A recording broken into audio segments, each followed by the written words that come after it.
Welcome to From the Baseline, another weekly update here with PBR Hoops. I'm Mark Williams, Premier Basketball Global Scout, and we appreciate you tuning in to this episode. We got a full episode. We're going to celebrate some commitments from this week.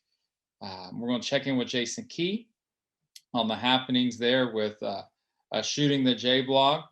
We're going to highlight standout players from the Prime event Texas that kicked off our AAU season this weekend in Mansfield at the Fieldhouse. And then we're going to get a global update. And so we got a full episode and we appreciate you tuning in. If you haven't subscribed, hey, hit the subscribe button, the red button right below, and that would help us. I like the episode if it's something that you enjoy, or leave a comment. All those interactions help us and help grow the game that's what we're trying to do with these episodes. And so any of that is greatly appreciated. This week we had some commitments and we want to highlight those and celebrate those. If you make a commitment, tag PBR Hoops, or you can tag me, Mark Williams BB, at Twitter, or send it to us in a DM. We'd love to highlight you on an upcoming episode. And so for this week, from Spain, Paula Gonzalez gave her commitment to Vermont. Devin O'Brien out of Arizona, plays for Powerhouse Prep, committed to Hawaii Pacific. Julia Puente, another one from Spain, committed to Murray State. Jeremiah Moore with FBC Legacy, committed to Allen University. And then Tierra Simeon committed to Prairie View A&M. And so we want to celebrate those, and congratulations to those who have made their commitment this week. And if you're making an upcoming commitment, hey, tag us in it. On Twitter, it's at PBR Hoops, or you can tag me, which is at Mark Williams BB. And we'll make sure and highlight you in an upcoming episode. And so we want to make sure and celebrate those, and congratulations to those players who've committed this week. We're going to check in with Jason and his Shooting the J blog and right now and see what's been going on with him this week. Well, good morning and welcome to From the Baseline. Talk a little bit about last week and what we're headed to this week. So obviously last week was the kickoff of the Prime event Texas, our first event of the season. Want to thank all the clubs that came and had a great time. You could tell the kids, the parents, everybody are really happy to get back out. It felt like a full event for the first time in a while, so that was really fun. Kids, you were really getting after it. You could see them knocking the rust off a little bit, as to be expected. Couple of shout outs I want to give to some breakout type players. Adhel Tack with North Texas Shockers, and she's at South Grand Prairie High School. 2024, a true 6'4", maybe legitimately 6'5", really long, showed some real nice touch around the rim. She's got, there's a rawness to her. She's got some work to do, but man, a lot of potential there.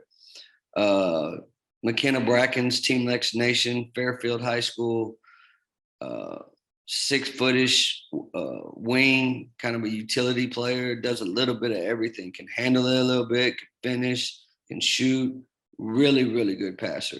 Both hockey assist and just the quick dimes to the post. She was really good. And then Jade Masogayo at Texas Elite, Keller Fossil Ridge. I've liked her for quite a while. I've talked about her for quite a while. 6'2", 6'3", somewhere in there. Really long, finishes. You can tell she's getting better and better and better. So really good player, I think, in that 2022 class. Had a lot of standout performances from Cambridge Matthews at Texas LoneStar. I mean, she's really good little guard. Really crafty with the ball, makes shots. She's pretty good. Both Caya Smith, who's a 2024, and Sania Richardson over at BTR. Caya Smith hits the three at 6'1", 6 foot, 6'1", somewhere in there. hits the three, gets to the hole a lot, makes a lot of free throws. Sania Richardson been a while, even though she's young at 25, been on the scene for a while. Small guard, but dynamic with the ball. Shot maker, true lead guard. 2022, Carly Ivy for HG Elite 2022. Really nice stroke, especially from the mid-range. Hit a lot of pull-ups. 2023, Tatum West for HG Elite 23. Really crafty in the post. Good finisher. Really athletic. Really, Tatum has a lot of upside as she continues to develop. A young one, Rieyan Desouze, 2026 Lady Jets. I've been talking about her a little bit. Really young, got a long way to go. Small guard, dynamic, and I mean wheels. Really pushes the ball really quick. A loaded Lady Jets team. Their 16U team is really good. I was really impressed with them. Kristen Rose, who's long been a favorite of mine, 2023 at Sachse. 2024, Neenah George, also at Sachse. 2024 out of Oklahoma, Ryan Vann. Older sisters obviously played at TCU, and now she's got one in Oklahoma. Ryan Vann was excellent this weekend. Really good. 2023, Jaida McDowell from Skyline, rebounder, athlete, finishes around the rim. And then 2025, Keziah Lofton, one of the best 25s in the country. So really loaded team, really full. They had a really good weekend. And then on the Lady Jets 17U team, 2022, Donavia Hall out of Plano East. And then 2022, Micah Gray out of Oklahoma. Both really good guards/wings. Made a lot of shots, made a lot of plays. Very good. 2023, Kaylin Dallas out of Team Lakes Breeze. Shooter with good size, true 6 foot, and has a nice stroke. And then 2025, Keely Parks out of Oklahoma. Been around for, again, she had a really good breakout summer last year. Continues, and she's with Rieyan Elite, by the way. Gets to the hole and makes deep shots. She was really good. And then lastly, shout out to Team Jordan. Loaded young team. Really good guard play. A mix of 25s, 26. I think they even have 127. So really young team, but loaded with guard play. They're going to be really good for a long time. I was also able to go to quite a bit of the WNIT Fort Worth region. Went to the championship last night, as a matter of fact, Rice over Cal Baptist. So Rice, I project it's going to be Rice and Ole Miss. They're down in the Final Four in the NIT. They go to Memphis next week, but man, it's going to be a great tournament there next week and great ending to the NIT. And then of course we have March Madness going on. Looking forward to today. We have Kentucky and Iowa, two of the best players in the country. Just Caitlin Clark put on the show. I kind of lean towards Kentucky in this one, but it's going to be an interesting show. So as for the coming week, I plan on most likely going down to San Antonio for the Sweet 16 and Elite 8. We'll see as the week develops that comes to fruition, but that's the plan as of now. If not, worst case, I'll watch it from the house. But I think I'm going to go down to San Antonio and check it out. So I hope everybody has a great week, and we'll see you next week. Hey, thanks for the update there, Jason.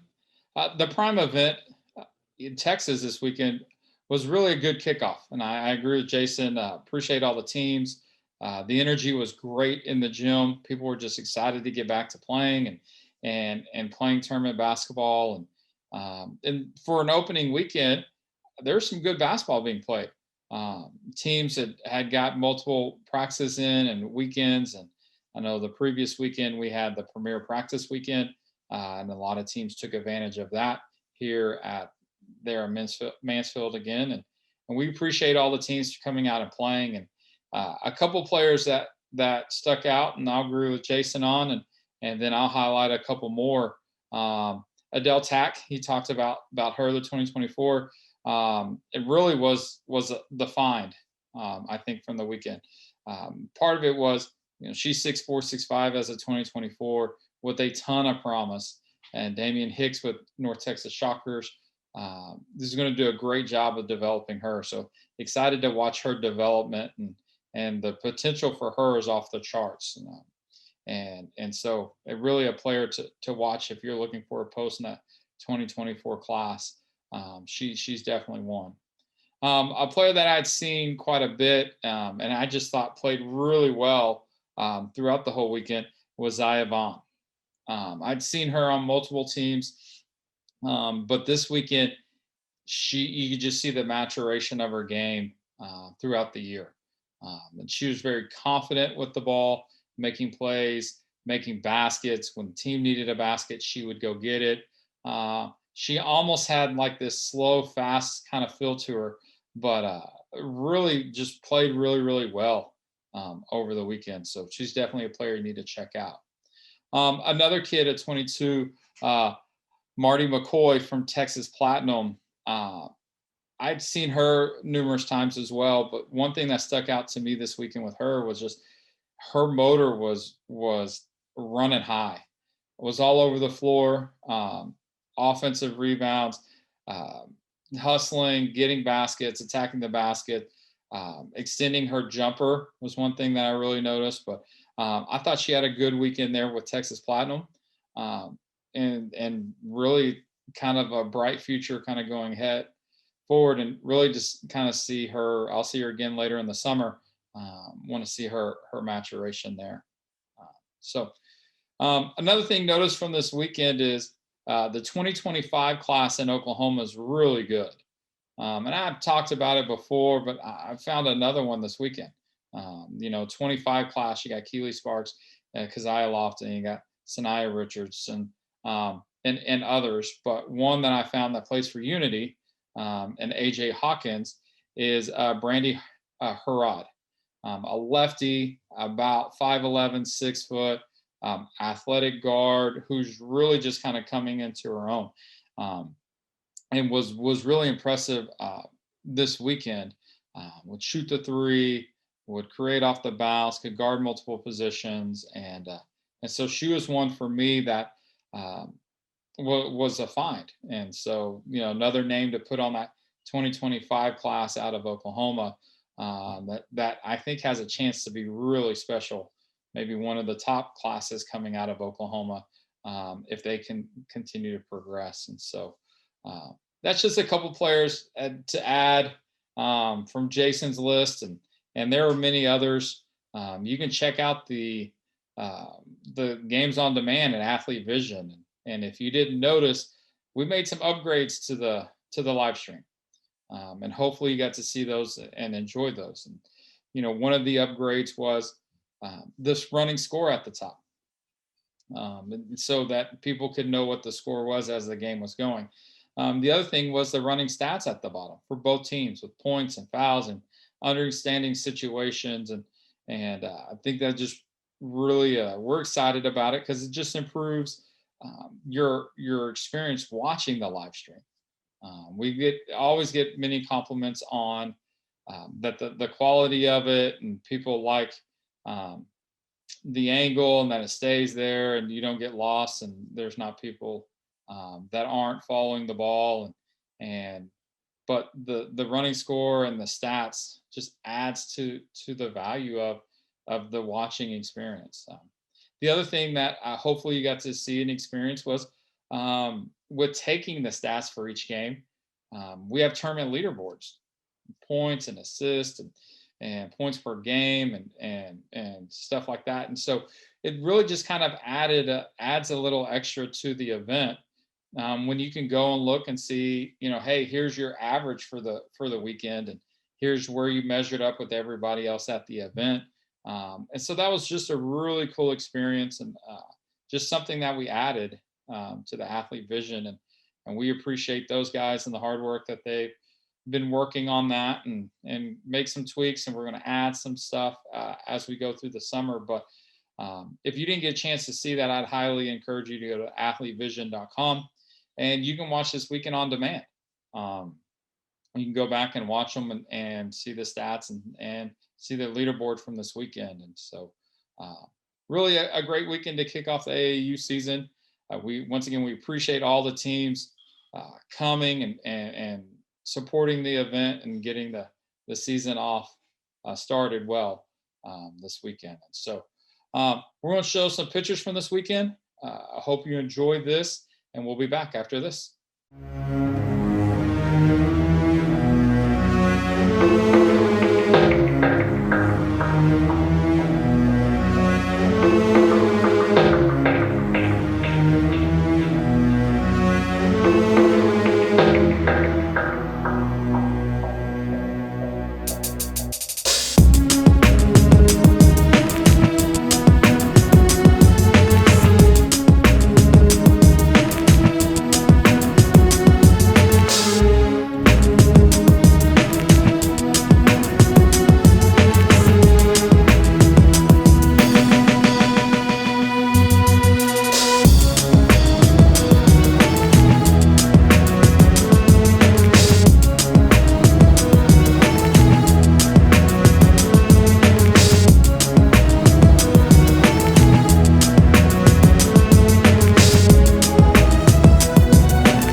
Welcome back. I hope you enjoyed the action shots and from this past weekend at the Prime event, Texas, and shout out to Brittany Graham and the great work that she does there with the camera and the Foreverland brand, and I know those hoodies and shirts were hopping off the table. She had to go get more hoodies, and so appreciate her support and what she's doing to grow the game there with Foreverland. And so you can go to her site and look at the pictures from this weekend and purchase the pictures from this weekend. And so I highly encourage you to do that, and highly encourage you to go check out the shots. And she does a good job trying to get everybody and cover everybody during the event, so everybody gets a little bit of love. And so, but we appreciate her work.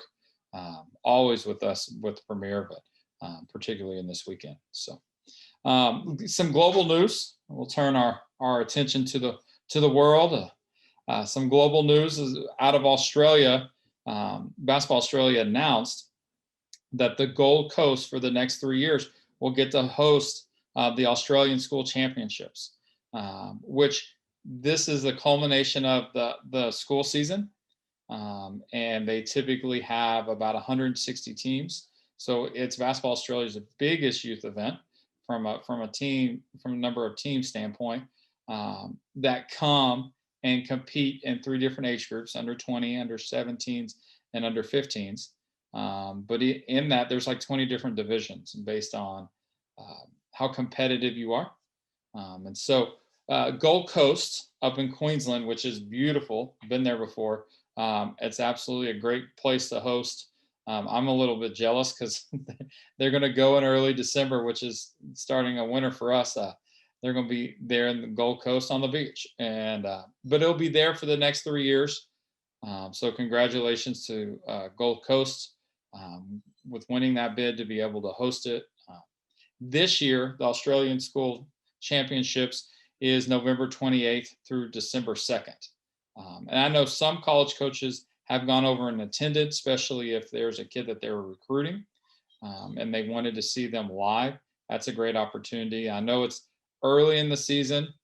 Most teams aren't in conference play at that point. And so depending on what staffs have decided, there have been some college coaches who've gone over, particularly if they had a certain kid that they wanted to evaluate and stuff. And so, but that event will be in the Gold Coast for the next 3 years. So 2021, 22, and 23. So that's there in the next couple of years. They also announced the Australian under 20s, which we had heard rumor of this, but they confirmed it. The under 20s, which was supposed to be at the beginning of February, but due to COVID and some different state restrictions there in Australia, they moved it to May.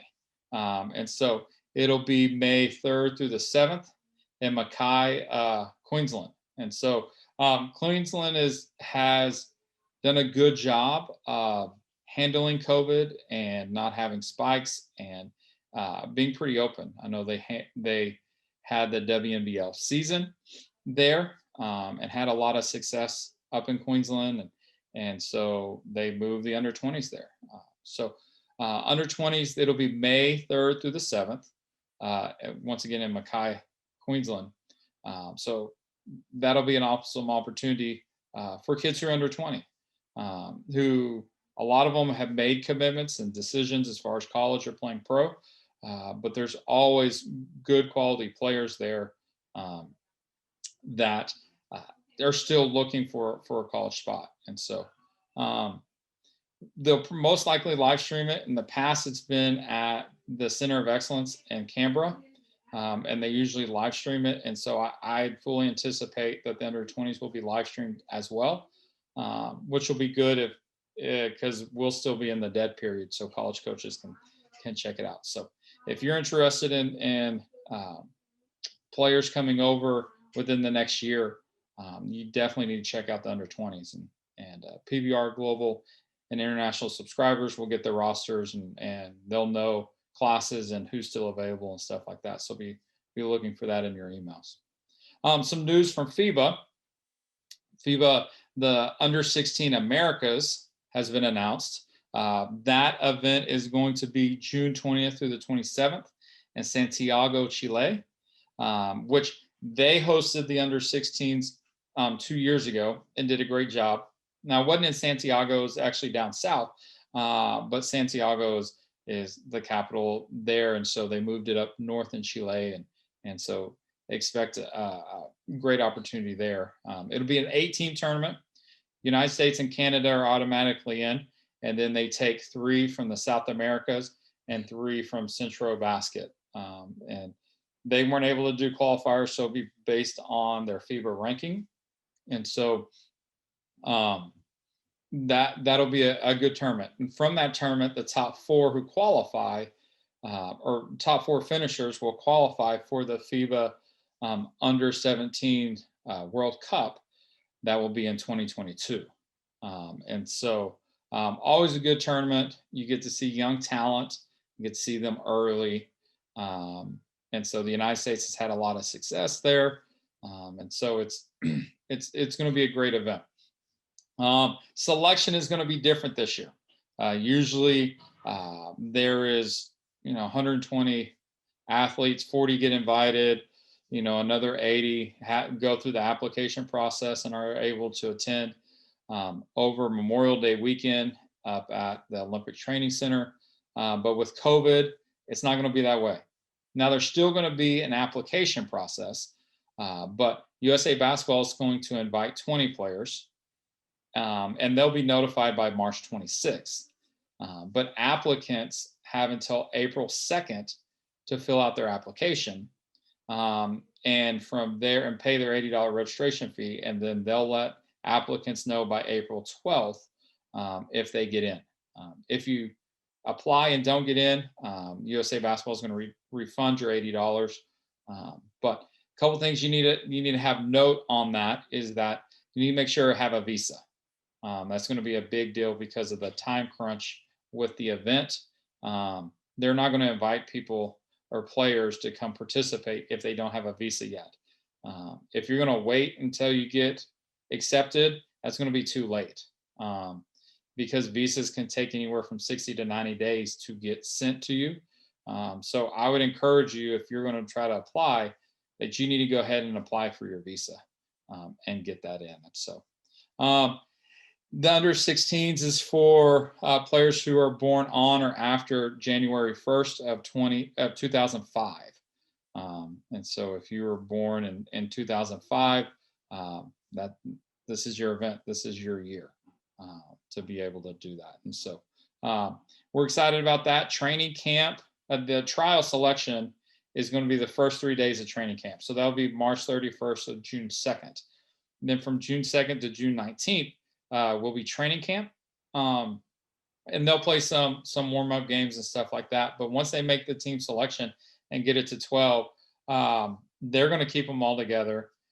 USA Basketball is going to make sure they are protected as much as they can with COVID, just so that there's not an exposure, because that would be a tough deal if they make the team, kids go home, get COVID, that kid doesn't get to participate, or the whole team's a close contact. And so USA Basketball is going to keep them pretty tight there, and they always do a good job of taking care of and protecting the kids.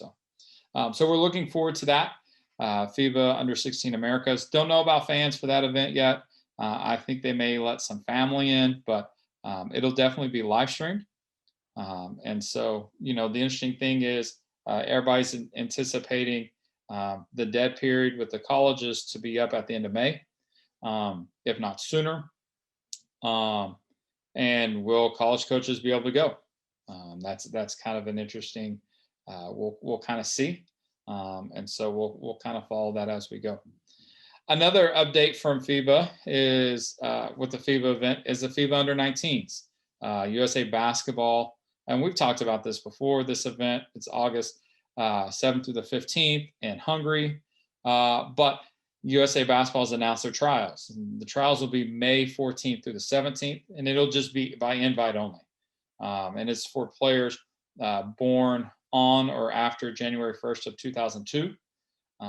And so their trials will be in the middle of May, 14th through the 17th, and then they'll have a training camp starting July 9th through August 6th. As they head into that tournament. So they'll do a training camp somewhere here in the States, and then they'll head over to Europe and play some warm-up against a couple warm-up tournaments, and then they'll play under 19 World Cup. And so excited that the plans are in place for those two international events. It means we're getting back to playing basketball on a global stage. Where we can enjoy the game and play within the COVID restrictions and keep everybody safe. And so more updates will be coming up as teams are in, who's not, updates on the events. And so, but the cool thing is we're getting closer to summer. So there's more talk with the international stage with basketball. And so, which is exciting. For anybody who follows global basketball, international basketball. So, but that's your global update. And so, hopefully, we'll have more news going forward on this kind of stuff. And so, but we appreciate you tuning in. If you like the episode, hey, give us a thumbs up. If you want to know when future episodes are come on, subscribe. Don't forget to hit that button, if you want to make a comment, that would be great. Kind of leave your comments below, and then we'll reply where necessary. But we appreciate you watching the show. We appreciate you tuning in, and I'm Mark Williams for Premier Basketball, and we're coming to you from the baseline.